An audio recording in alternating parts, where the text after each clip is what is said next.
खास करून हे अंदाज आता देणार आहे केवळ कारण की पंढरपूरला जे यात्रेकरू जाणार आहेत तर ते आळंदीतून जात असल्यामुळं तर त्यांना सांगू इच्छितो की आळंदीची काय परिस्थिती राहणार आहे, नाशिक जिल्ह्याची आणि मुंबईची काय परिस्थिती आहे, त्याच्यामुळे तातडीचा मेसेज देणार आहे. आळंदीकरांना एक आळंदीला जे यात्रेकरू जात आहेत तर त्यांच्यासाठी जे वारकरी आहेत त्यांना सांगू इच्छितो की की आज रात्री म्हणजे पहाट म्हणजे 2च्या नंतर ते दुपारपर्यंत आळंदीकडं खूप जोराचा पाऊस पडणार आहे, म्हणून हा अंदाज लक्षात.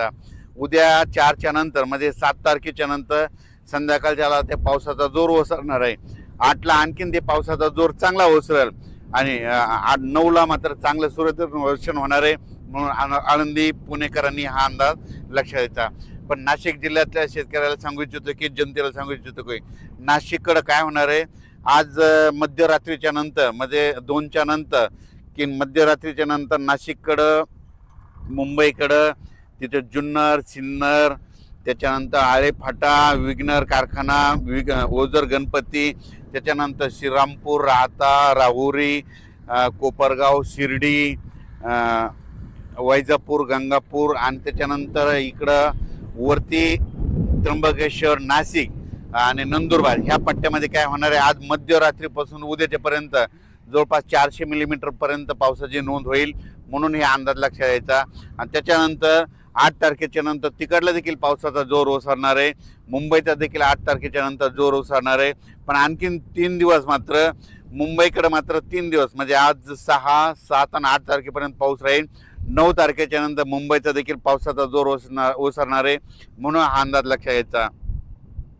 आजची मध्यरात्रीपासून ते 8 तारखेपर्यंत जे नदीकाठचे गाव आहेत त्यांनी सतर्क राहावे, कारण की नाशिक जिल्ह्यामध्ये नाशिक त्र्यंबकेश्वरवरती मालेगाव त्या परिसरामध्ये इकडं इगतपुरीकडं इकडं ओझर गणपती इकडं विघ्नर कारखाना ते परिसर जुन्नर सिन्नर त्याच्यानंतर इकडं राहता शिर्डी कोपरगाव ह्या परिसरामध्ये म्हणजे आज मध्यरात्रीपासून ते उद्यापर्यंत म्हणजे 7 रात्रपर्यंत म्हणजे 2 दिवस आणखीन खूप जोराचा पाऊस पडणार आहे.